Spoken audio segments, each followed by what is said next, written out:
Hello नमस्कार दोस्तों, स्वागत है आप सभी का आपके अपने YouTube channel Umesh coaching classes में। आज की क्लास में डिस्कस करेंगे कुछ इम्पोर्टेंट साइंस के क्वेश्चन जो रैपिड फायर के साथ होंगे, जिसमें सभी क्वेश्चन आपको वन लाइनर मिलने वाले हैं। यदि क्लास पसंद आए तो लाइक ज़रूर करना। आइए शुरू करते हैं। जीवन की उत्पत्ति किस में हुई है?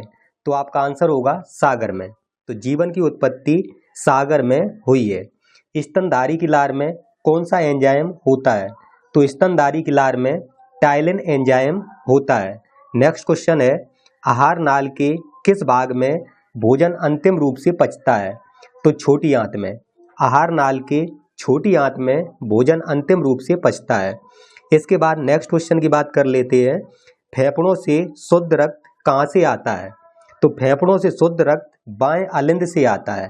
अगर आपसे पूछा जाता है फेफड़ों से शुद्ध रक्त कहाँ से आता है, तो आपको आंसर करना है बाएं अलिंद से। इसके बाद नेक्स्ट क्वेश्चन है, खनिज लवणों का अवशोषण किसके द्वारा होता है? तो आपको याद रखना है खनिज लवणों का अवशोषण जड़ों द्वारा होता है।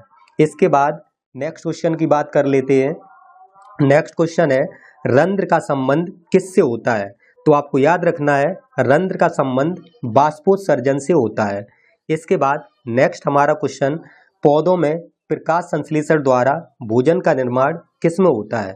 तो आपको याद रखना है पौधों में प्रकाश संश्लेषण द्वारा भोजन का निर्माण पत्ती में होता है।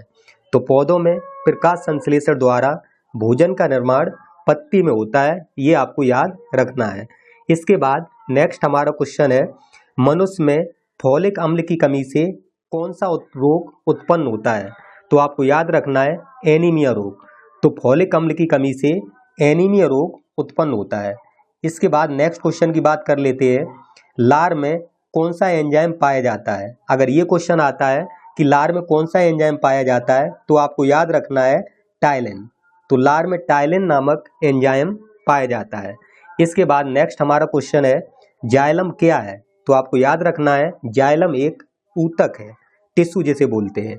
इसके बाद नेक्स्ट हमारा क्वेश्चन, पौधे में खाना तैयार करने की प्रक्रिया क्या कहलाती है? तो पौधे में खाना तैयार करने की प्रक्रिया प्रकाश संश्लेषण कहलाती है। ये आपको याद रखना है, जिसे फोटोसिंथेसिस बोलते हैं। इसके बाद नेक्स्ट हमारा क्वेश्चन है, प्रकाश संश्लेषण में क्लोरोफिल या पर्णहरित की भूमिका क्या है? तो प्रकाश संश्लेषण में क्लोरोफिल की भूमिका है प्रकाश का अवशोषण करना। तो प्रकाश का अवशोषण करना, ये आपको याद रखना है, प्रकाश संश्लेषण में क्लोरोफिल या पर्णहरित की भूमिका होती है। इसके बाद नेक्स्ट हमारा क्वेश्चन, रुधिर क्या है? तो आपको याद रखना है रुधिर एक तरल संयोजी ऊतक है।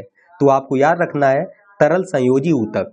इसके बाद नेक्स्ट हमारा क्वेश्चन है, पित्तरस स्रावित होता है। तो पित्तरस कहाँ से स्रावित होता है? तो आपको याद रखना है यकृत से, जिसे लीवर भी बोलते हैं। इसके बाद नेक्स्ट हमारा क्वेश्चन, स्वपोषी पोषण के लिए क्या आवश्यक है? तो स्वपोषी पोषण के लिए कार्बन डाइऑक्साइड आवश्यक है। नेक्स्ट क्वेश्चन है, मछली के हृदय में कोष्ठों की संख्या कितनी होती है? तो आपको याद रखना है 2, यानी मछली के हृदय में कोष्ठों की संख्या 2 होती है। नेक्स्ट क्वेश्चन है, मनुष्य में दूध के दांतों की संख्या कितनी होती है? तो आपको याद रखना है मनुष्य में दूध के दांतों की संख्या 20 होती है। इसके बाद नेक्स्ट हमारा क्वेश्चन, रक्त वर्ग का पता किसने लगाया? तो आपको याद रखना है कार्ल लैंडस्टीनर ने 1902 में रक्त वर्ग का पता लगाया। तो रक्त वर्ग का पता कार्ल लैंडस्टीनर ने 1902 में लगाया। इसके बाद नेक्स्ट हमारा क्वेश्चन है, शरीर का सबसे बड़ा अंग क्या है? तो शरीर का सबसे बड़ा अंग त्वचा है, ये आपको याद रखना है। इसके बाद नेक्स्ट क्वेश्चन है, हीमोग्लोबिन किस क्रिया में भाग लेता है? तो हीमोग्लोबिन श्वसन में भाग लेता है, ये चीज़ आपको याद रखनी है।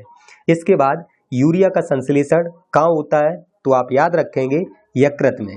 तो यूरिया का संश्लेषण यकृत में होता है। तो आप सभी को क्लास देखने के लिए बहुत बहुत धन्यवाद। यदि वीडियो पसंद आए तो क्लास को लाइक कीजिए, कमेंट कीजिए और शेयर कीजिए। आप सभी को thank you, all the best.